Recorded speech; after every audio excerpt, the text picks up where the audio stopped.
Now, that game against Oregon, that's a good indicator that Boise State can hang with the best of the best in college football, but it doesn't mean anything going into this Fiesta Bowl against Penn State.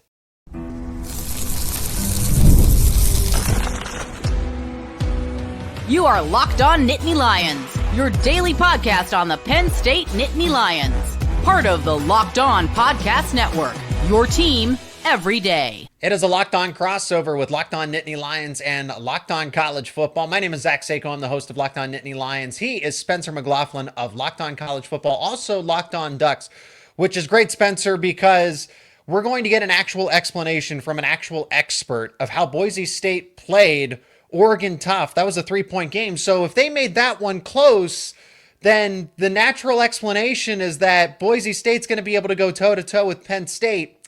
I say not quite, but you remember that week 2 game pretty vividly, Spencer. Why was Boise State so close to Oregon in that game?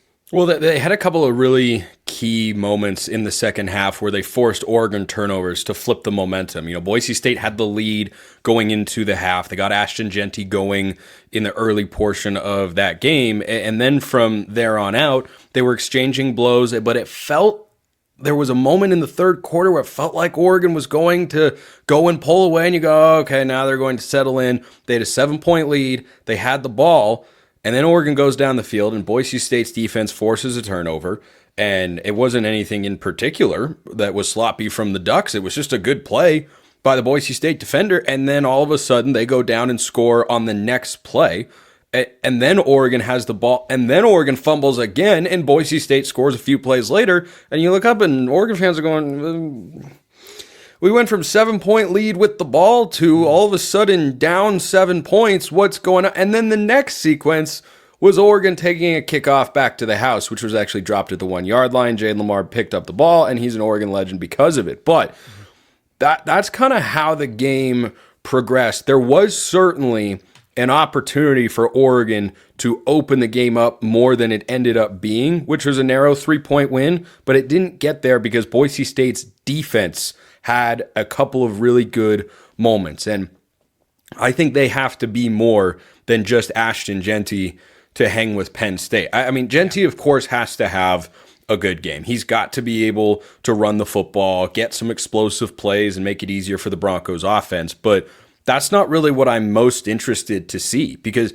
I think, Zach, Boise State could have 200 yards from Ashton Jeanty on the ground, and they still lose the game by 10 to 14 points because Penn State is playing really good football right now. Saw that against SMU in the first playoff game. And in particular, yeah, we'll talk about the Boise State defense, but I'm looking at Maddox Madsen here because this is not somebody who folks outside the program expected to start coming into the year. He won the starting job against Malachi Nelson, who has since transferred out from the Broncos football program. He has shown why he won that particular job. But when he struggles, Boise State struggles. And they've only had the one loss this year to Oregon, but they've had close games. And those close games have arrived and have coincided with Madsen's lowest completion percentage games of the year, save for the Oregon State game, which was mildly competitive, but not intensely. So I think it's got all the potential to be a great matchup. But as I talked about last week on my show, Penn State deserves to be an 11.5-point favorite. That doesn't mean they're going to win the game by 30 points. But are they worthy of Vegas saying, hey, we see the possibility of Penn State opening this one up? I believe that answer is yes. So long story short here, you and I agree in the fact that looking at this Fiesta Bowl game between Penn State and Boise State, that just because the Broncos played Oregon tough early in the season does not mean that it's deja vu all over again. This is a different Oregon team, as we've seen, a better one. Those first couple of weeks, they struggled. This is also a different Penn State team. I think Penn State's playing some of its best football. And I'm not saying that Boise State isn't. It's not that Boise State isn't playing it it's had a little bit of a break, right, with the bye week and everything getting into the semifinal game. But I look at this Boise State team and I don't know that they've done anything they have a specific identity, that this is Ashton Jeanty's team.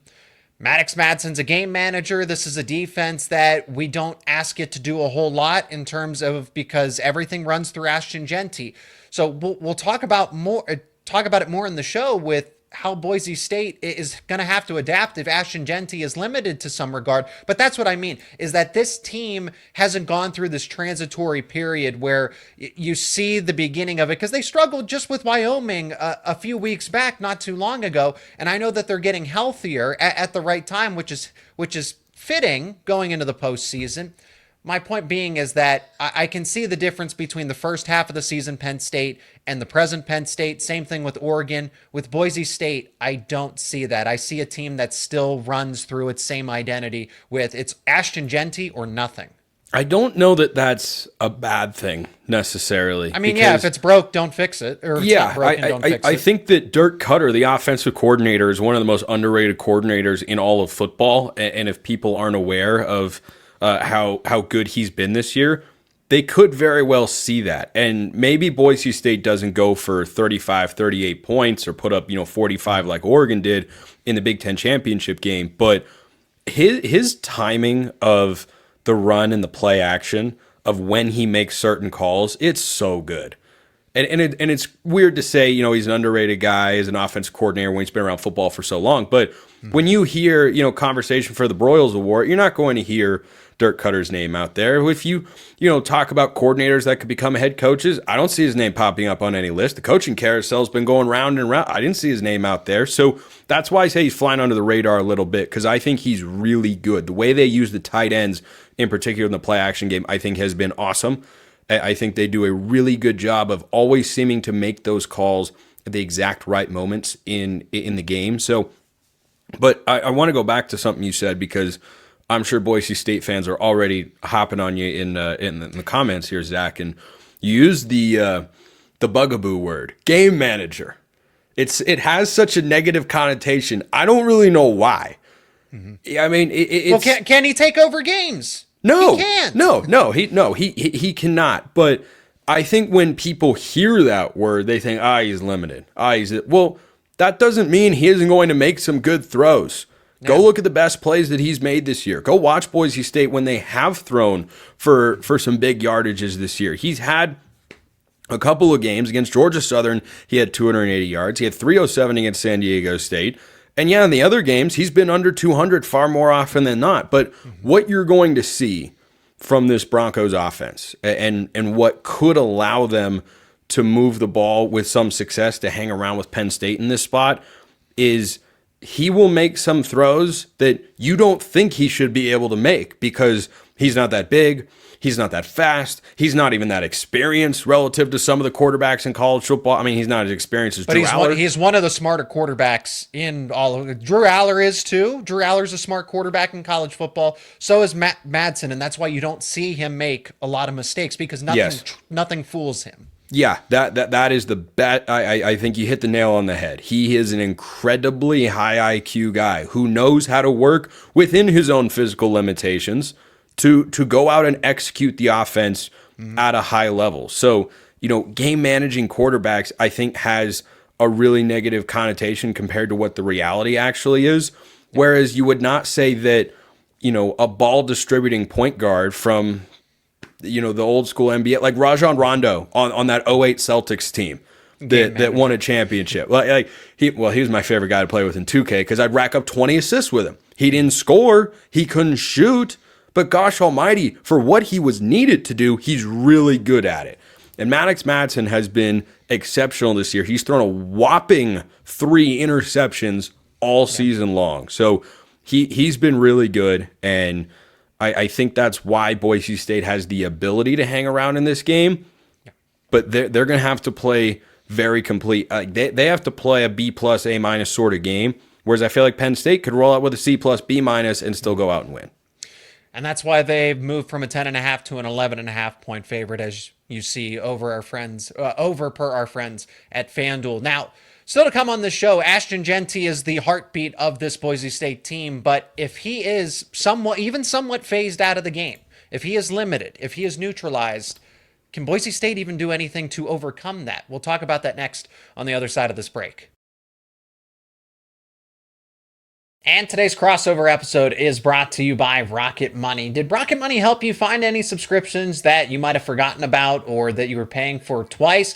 Now, that's definitely happened to me. I've had a few subscriptions that I didn't even realize I was still paying for, and Rocket Money made it so easy to track them all down. It's like having a personal assistant, but for your finances. Rocket Money is the personal finance app that helps you find and cancel your unwanted subscriptions, monitors your spending, and helps you lower your bills so you can grow your savings. It brings everything together all in one place, whether it's subscriptions, it's your spending habits, or it's even the goals you want to hit this upcoming year. Rocket Money has over 5 million users and has saved a total of $500 million in canceled subscriptions, saving members up to $740 a year when you use all of the app's premium features. Now, for me, one of the best features is the subscription tracker. I've used it to cancel services I wasn't using anymore, and I've already saved a ton. Plus, with the goals feature, I've been able to automatically set aside money for my future, so no more stressing about budgeting every single month. Cancel your unwanted subscriptions and reach your financial goals faster with Rocket Money. Go to rocketmoney.com/lockedon. That is rocketmoney.com/lockedon. Again, rocketmoney.com/lockedon. So what if Ashton Jeanty doesn't go off? What if he's held in check?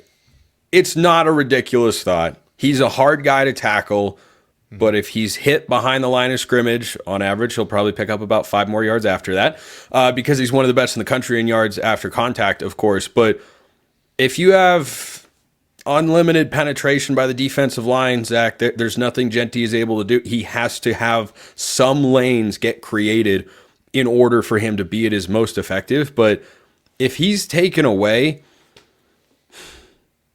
I think Boise State can move the ball. I just think that's a dangerous proposition with Penn State defensively. Well, here's a couple of ways that I look at it. So this is the idea that hypothetically Jeanty just has a cold game. Penn State does find a way to take him out of the game plan or limit him to a strong extent. I don't think that's going to happen. I think Boise State getting its line healthy. It wasn't healthy down the stretch of the season. It's actually at its healthiest. That's one. Number two, Penn State does struggle to tackle, not to the extent of Boise State, but Ashton Jeanty, who is a pinball, where guys are going to just bounce off of him, and Penn State is already susceptible to those arm tackles. They might over pursue a lot of times, and I don't think that Penn State is actually going to be able to phase him entirely out of the game. I still think he's going to get probably 150 yards on the ground, if I'm being honest. I still don't think that's enough he would need to have 250 to beat Penn State. So let's just address that. But if Ashton Jeanty is held in check, if Penn State just had perfect game plan by Tom Allen, Ashton Jeanty's not feeling it that day, I look at this roster and there's two things, or there's a few components here.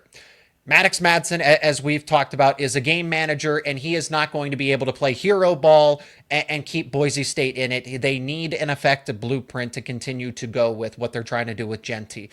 Number two, as part of it, they don't have any other playmakers that are world-class like an Ashton Jeanty. I look at a Louder, the tight end, Camper, the number one leading wide receiver for them. The guys that are going to be covering them, Jalen Reed or Zach Wheatley at the safety spot, or an AJ Harris on the outside as that boundary corner, all those guys are better. Yes, is Louder and Camper going to get a catch here and there? Yes, but when I'm talking about a 50-50 matchup, who's going to win a majority of the time? AJ Harris or any other Penn State defensive backs that are in coverage. And then you flip it over to the defense. Boise State's defense is solid. If they had a bad defense, they would not be in the college football playoff. Group of 5 team Mountain West Conference team aside, you need to have somewhat of a competent defense. And they do, but if Penn State's able to build a lead, okay, you have to get aggressive. I don't know that Boise State has the playmakers defensively to force these turnovers. Penn State already doesn't turn the football over at a high clip to begin with. So if Boise State's trailing by 2-3 scores, what can they do to get back into it? They can't air it out effectively, and they can't defensively force turnovers in plus territory to erase that kind of lead. Well, I'll defend the Boise State defense here. They've forced 8 fumbles that their opponents have lost. Overall, 19 times the ball has been put on the ground, but The strength of this Boise State defense is the pass rush. They have been phenomenal this year. They've totaled 51 sacks on the season. 51. And by the way, Max Madsen has only been sacked 12 times. I think that's the best answer because you're right. Penn State is not going to just hand you the ball, but neither is Boise State. I think they don't turn the ball over. No, they really have not. Genty's not had a fumble problem. And as we mentioned, Maddox Madsen has only thrown 3 interceptions this year. He is incredibly smart. It's probably his best trait as a football player, and it's a pretty darn good one to have when you're playing a position like quarterback. But here's what I'd worry about for Boise State in this game, Zach, if Ashton Genty is limited. You have now removed what I feel are the best components of the Boise State passing attack, and that's what they can do off of play action.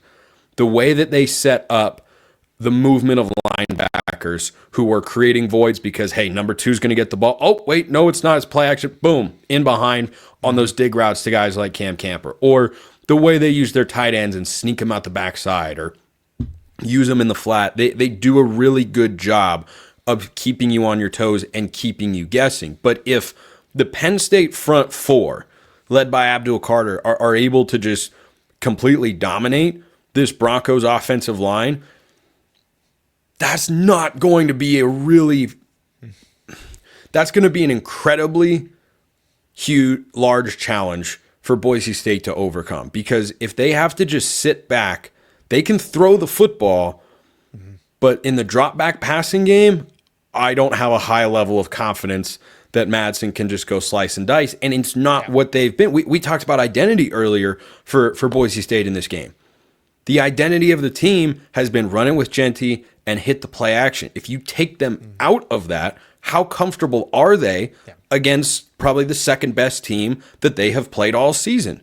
Because it is impressive what Boise State was able to do, going through and winning the Mountain West, not losing a single conference game, beating UNLV twice. UNLV is a good football team.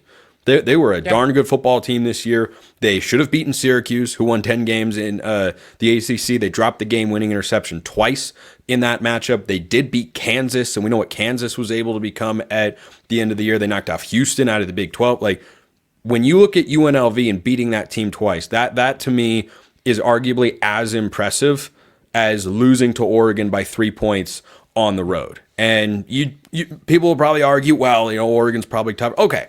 That's fine. But that's to me what is impressed about this Boise State team. But even with that, have they faced a defense like Penn State's? Not since Oregon, where they put up 34 points on the road. I just wonder. But they didn't do that with a drop back passing game. Ashton Genty had 194, I think, and 3 touchdowns. He was great. He had the big runs. And what I want your thoughts on, Zach, is with the Penn State run defense, have you seen them disciplined enough to stick with it defending a running back like Genty? Because what he has been masterful at this year is in the first quarter, if there's a prop out there for Ashton Genty rush yards in the first quarter, hammer the under. Hammer the under. All year, it has been Genty gets held to 20 yards or so in the first quarter, and you're going, oh boy, they've got him in check. They've got the form, and then boom, he takes off. He takes off and explodes, rips off a couple of big runs, and the offensive line starts to find their footing. So I think that's going to be a really important aspect for Penn State, is they can't just come out in the first quarter and say, we're going to load up, take away Ashton Genty, and force him to throw the football. They're not going to do that. No matter how much or how little success they have on the ground in the first quarter, Boise State will keep running it. And I think that's just kind of the natural attrition of it. Eventually, Ashton Genty is going to break through, and Boise State is committed to the run to a point where it might hurt them in this quarterfinal game, because that's just what they do. So even if they are trailing by 14, 17 points, and it's maybe late in the third quarter, early in the fourth quarter, they're still going to run, and Ashton Genty eventually will get that big play if he hasn't already. I mean, Penn State's probably going to get exhausted at some point. It doesn't matter where, because Oregon definitely dealt with that. Oregon State, UNLV, and Penn State doesn't have as much defensive depth as it would like to. There are key players that are missing, but I think that's where we are in college football.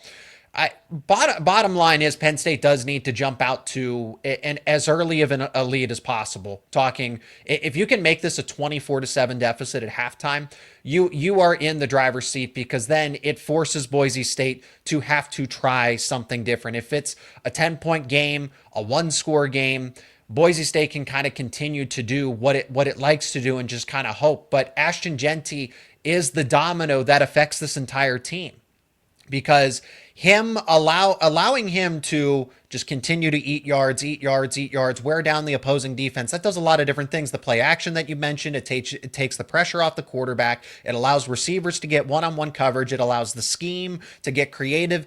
It also does a lot of favors for the defense, because then the defense isn't required to be out on the football field. Boise State's defense, we have not seen them go through and deal with what they do in Boise State's case on offense. So what if Penn State puts together that 10, 12, 15 play drive routinely, kind of like Boise State does, and then the defense is out there on an island? That's when I see this really going wrong for the Broncos, if Penn State can do that. Yeah, and what I'm interested to see with the Penn State offense is what's the game plan? What's the game plan? Because when Boise State's gotten pressure this year defensively, they've been good. Hajj Malik Williams will tell you all about that. And on a frigid night in Boise, they were doing absolutely positively nothing. However, when they haven't gotten to the quarterback, this secondary has been burned a lot this year. They've given up a lot of explosive plays. They're allowing almost 250 yards a game through the air. And the only quarterback, they faced John Mateer of Washington State as well. Drew Aller's probably the third best quarterback that they have faced all year, behind Dylan Gabriel and Mateer, as I mentioned. So he's in that sort of class. So can Penn State create the explosive plays? Because they certainly found some against Oregon, but they also ran the ball incredibly well in the Big Ten championship game. And against SMU, didn't seem like it really mattered what they were going to do. It was just going to work out, and the defense was going to win the game. But the question with Andy Kotelnicki and Penn State all offseason, one that I think has been answered in the positive for the Nittany Lions, has been, is he going to be able to create the explosives that just weren't present for Penn State in the last couple of years? And it looked like they have. Are they going to be able to replicate that? Because if you can, now you put Boise behind the chains mentally, where they're saying, boy, now we have to play catch up. Now we're getting into this big shootout here. And I think those are the big plays that are bound to arrive. Jeanty running the ball or Penn State throwing the ball. Those are the most likely ways that you will see teams gain 30 or more yards in this one. Well, we're getting into the X's and O's of it, so let's turn to the keys of the game. Plus, we'll share our predictions for the Fiesta Bowl, Penn State versus Boise State. It's just moments away from for the build-up that we've gotten to for this college football quarterfinal. We're going to talk about it next here on this Locked On Crossover.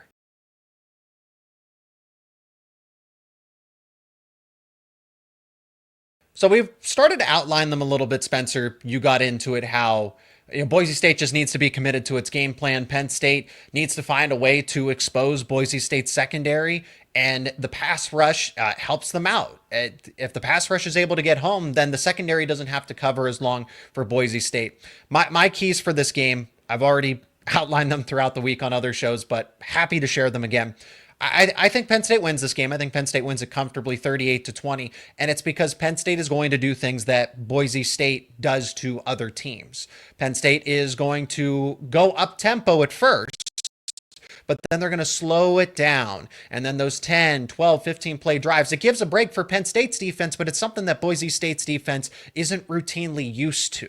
And that's just those demoralizing drives that Ashton Jeanty gets to pull off. Now, Penn State is going to do that to a Broncos defense, and I'd like to see how they adjust. What happens if they have multiple quick 3-and-outs, or maybe you get one first down, you don't get that sustainable drive routinely? Then what happens to a Boise State defense that just frankly isn't prepared for that? This is going to be a higher scoring type of game. I would not be surprised if Boise State does score maybe another touchdown in there late in garbage time, but I do see Penn State getting into the high 30s, maybe the low 40s. And for me, it's a two touchdown margin, just because Penn State can do so many things offensively. I feel like Boise State is boxed in to an extent. 38 against SMU, 37 against Oregon. Those are the last two outputs for the Penn State offense, and you're giving Andy Kotelnicki a lot of time with Drew Aller and company to prepare for this one. It's a long trip. Boise doesn't have as much travel to deal with there, but maybe that just leads to a sluggish first quarter. But that could also be nullified by the fact that the Broncos haven't played since December 7th, 6th, 7th, whatever day. Rest versus rust debate. Yeah, the rest versus rust debate. I don't know that that's actually been settled in the game of football in the college or pro ranks. So I agree that Penn State wins the game, and I also think Penn State covers. Now, the favorites were 4-0 against the spread in the opening weekend of the 12-team playoff. Texas with a goal line stand covered against Clemson. Ohio State, that was easy. Penn State, that was very easy. And Indiana, try though they might have to squeaked out a backdoor cover, were not able to accomplish that against Notre Dame. Eventually, one of these underdogs, I think, covers at the very least, but I don't think that is this one because I like the Penn State defense and the way they played last week against SMU. They had their home crowd behind them. That is certainly going to be a different feeling in this game. But with the stretch of 30-point performances that Penn State has had, I have not seen enough from the Boise State defense, especially with how that Penn State offense played against Oregon, or the offensive line played against Oregon in the Big Ten championship game. Oregon has got a deeper and more talented front four, and Penn State completely held them in check, ran all over them. Yeah. Drew Aller wasn't actually sacked. The one sack Oregon had in the game was Bo Pribula, who is now a former Penn State quarterback. Don't talk about it. Yeah. It hurts. It hurts too much. The calendar is broken in college football forever and always. But I digress. So I think Penn State wins. I think they cover. I don't think this is a 40, 50-point blowout that makes people, throw their hands up in the air. Oh my gosh, why do we have these teams in the playoff? This isn't fun, competitive, or all this sort of stuff. The NFL, they're the kings of parity, right? That's the whole pitch of the NFL. Anybody can win. They've got all this parity and whatnot. And go look at how many blowouts there were in the NFL over the weekend. There were more than a handful. Should the Steelers just not be in the NFL because the Chiefs beat them on their home field 29-10? Should we just kick them out of the league right here, right now? Or alternatively, is that how football goes sometimes? So I don't think it's a game like that. I do get the sense that Penn State comes out on script offensively, scores a touchdown in their first drive. Boise State, maybe they do the same. I don't have quite as much confidence there because I like the Penn State defense more than the Broncos. So I think Penn State wins. I think Penn State covers. I think it's an entertaining, competitive game, but I think you always have the sense throughout that Penn State is going to win the football game and that Boise State really needs, a big play here, a big play there. And like they had against Oregon, they're going to have to either force turnovers or get a big play on special teams or come up with a trick play or, something like that, a fake punt, an onside kick, or it feels like there's going to have to be a pivot point, a momentum shifter like that. And certainly I know against Oregon, the special teams plays went against Boise State with the 2 return touchdowns that they allowed. But I think Penn State wins. Penn State covers the 11.5, 34-20, and they go on to the semifinal against either Notre Dame or Georgia. Penn State also, in these episodes, because we could talk about all of this for hours and hours on end, Spencer, but I also want to mention the fact that Penn State just has the quantity of superstars. Abdul Carter's an NFL talent, Tyler Warren, and these guys are either day one picks or day two, and they're guys that are at fringe NFL ready, could probably be a 3rd, 4th, or 5th round pick that may end up returning this season. But guys like Denai Dennis Sutton, Zane Durant, Nicholas Singleton, Katron Allen, there are that's just not replicated to the extent on Boise State. It's Ashton Genty and then everybody else. And there's Hassanine at defensive end, right? That's a big reason for the pass rush. I was going to say, I hope you throw his name in there because that's a dude. That is it. No, that's the sort of dude that if he were to enter the transfer portal, a bunch of Power 4 schools would say, hey, here's an NIL offer. You want to come play for us over here? We'll take you. And the guy that Abdul Carter's going against, Cage Casey, the left tackle, that's going to be a matchup. But I look at Denai Dennis Sutton's matchup and I say, okay, this is a favorable one for Penn State. But my point being is that there are more superstars, more star power quantitatively on Penn State side than there is on Boise State side. Yeah, and the reason that the Broncos are an underdog, or people have asked why are they here, should they be here, it comes down to, do they have the roster talent top to bottom? At the high end, as you mentioned, yeah, Boise State has got some guys that will make plays and can keep around. They have enough. They certainly can. I don't think it's out of the realm of possibility that Boise State wins this game. I mean, we saw Penn State get pushed at home this season by Bowling Green, for goodness sake. So I've seen a lot crazier things happen. I just think that Penn State is the more talented team on paper. Doesn't mean it plays out that way on the field, but they're the more talented team on paper, and I think they have all the ingredients to make a pretty beautiful recipe for Nittany Lion fans to make that come to fruition, and you look back and say, yeah, Penn State was just a more talented team. That's going to do it for our discussion here around the Fiesta Bowl in this Locked On crossover. Penn State versus Boise State. Penn State, an 11.5-point favorite per our friends over at FanDuel. He is Spencer McLaughlin of Locked On College Football and Locked On Ducks. My name is Zach Sako, host of Locked On Nittany Lions. Thank you for checking out this episode. Please like and subscribe and let us know your thoughts down in the comments section. And we'll talk to you here more on both of our shows here on the Locked On Podcast Network.